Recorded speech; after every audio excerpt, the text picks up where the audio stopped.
Let me drop a little fact, all right? I spent nearly $21,000 on Etsy ads this year. Most people would say that's insane. If I could go back and change everything, just know that I absolutely would not. Because those ads are exactly why my online business is thriving today. If you've ever thought Etsy ads were a waste or tried them once and gave up, this video is gonna be for you. By the end of this video, you'll know if Etsy ads are gonna be right for you in 2025 and 2026, and if they are, exactly how to make them work in your favor. So grab a notebook, grab a pen, and let's do this. To start, here's a bit more about my journey so you know where I'm coming from. I launched my Etsy shop making digital products, templates, printables, planners. At first, zero ads. I trusted SEO, organic search, and honestly, I even tried social media, and it got me some traction, but the growth was just so slow. Then after a few months, I decided to test ads. First, small at $5 a day. Within 24 hours, impressions shot up from barely visible to several hundred views, a handful of clicks, a few favorites, but most importantly, sales started showing up. These early wins weren't huge, but they proved what was possible and what I was capable of doing. Over time, I scaled. We got more listings and ads, more daily budget, more optimization. Now, after spending almost $21,000, I've got products that sell without me posting every minute. My revenue has multiple streams and many listings that rank organically because the ads boosted them. But also, yes, there were mistakes, and I'm going to share both sides. So let's dive deep into why we want ads for three main reasons. Number one, extreme visibility in a crowded marketplace. Etsy is huge, as we both know, and as of mid-2025, Etsy has around 88.5 million active buyers. But competition is also fierce, all right? Millions of sellers, many ranking with similar products. If you rely solely on SEO and organic reach, your listings are probably gonna get buried, especially if you're gonna be a new shop. Now, what ads do is they allow your product to appear in premium positions. This means search results,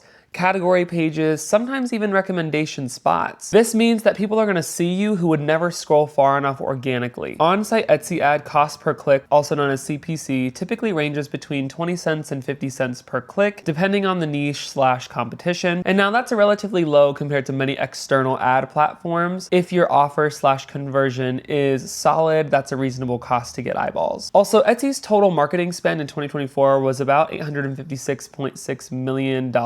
It shows how aggressively Etsy is investing in promoting both sellers and itself. Number two is algorithmic momentum and organic boost. Here's something many people don't fully grasp is Etsy rewards listings that convert. So if your product is being clicked and bought, paid via ads organically, that tells Etsy systems your product is relevant. That helps you ranking organically, which can reduce your dependence on ads over time. So for example, one of my social media graphics started with ads for a few weeks. I drove all traffic via ads. Then I noticed organic traffic creeping up as reviews and favorites and sales accumulated. Even when I reduced ad spend, the product kept selling. From seller conversations and forums, many people report that after optimizing ads, their organic views increase. So ads just really aren't short-term paid traffic, they're fuel for your brand's long-term visibility. And now here's some real proof that really isn't just a theory. My own shop is about to cross $50,000 in revenue this month, and that's not lifetime, that's just this year to date. And a huge reason why is ads. Ads just didn't bring me those clicks. They boosted my listings high enough for Etsy's algorithm to start favoring them. Once they were in front of buyers organically, the snowball effect kicked in, and favorites and reviews and conversions all came without increasing my ad budget over time. Honestly, without that initial push, those products might still be buried on page 7 of search results. Ads truly opened up the door, and organic search kept the traffic flowing long after the spend. So reason number 3 is it gives you data optimization and predictable results. Ads essentially force you to be data-driven, all right? Instead of guessing which product, thumbnail, title, or keyword works, ads give you real feedback. So these are some metrics you get with ads, all right? So impressions, how many people saw your listing. Clicks, how many people interacted with your listing. Click-through rate, also known as CTR, which is clicks divided by impressions, tells you how compelling your listing is visually. Conversion rate from visit/click to sale. If you have lots of clicks but few sales,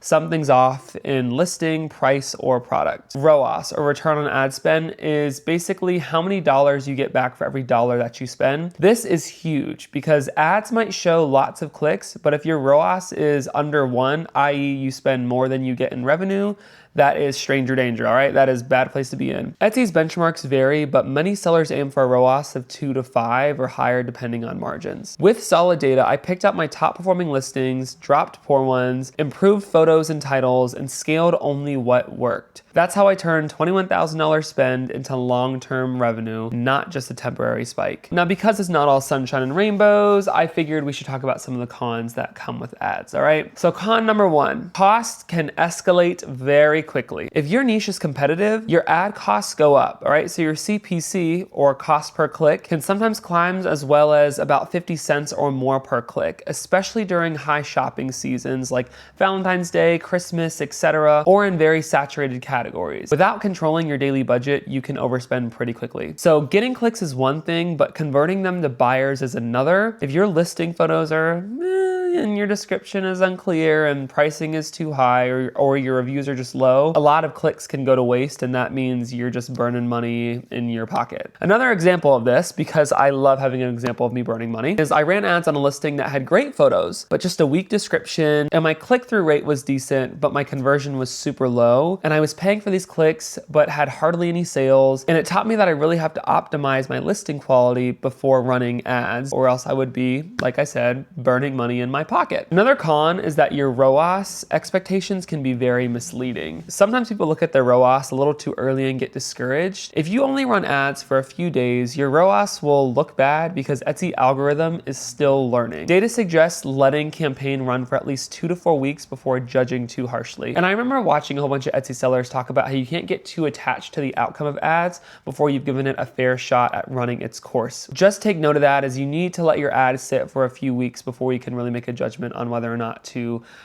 nix the ad or not. Also, margins matter. If your cost to produce / deliver the product, plus Etsy fees, plus ad spend, plus overhead is tight, even a good ROAS, say 2 to 3, might not leave for much profit. You need to understand your true costs when you're creating these products and creating these ads. Now, I know you might be like, this is digital products, what other fees or spend can I have? All right, well, let's talk about your Canva membership. Maybe you have a Kittle membership. Maybe you have a Printify membership. Maybe you have AI membership that helps you create listings and tags and titles. And there's just so many different fees that still come with digital product selling that you have to consider when you're pricing your products and running these ads. So another con is offsite ads. And if you don't know what they are, basically, Etsy has offsite ads which have different cost structures. So if you're ever on like Pinterest and you see like a Etsy ad that comes up, that's an offsite ad. But depending on your lifetime sales, offsite ad fees can be mandatory and are often 12 to 15% of sales when someone clicks via that offsite ad. So that percentage can eat heavy into your profit margins.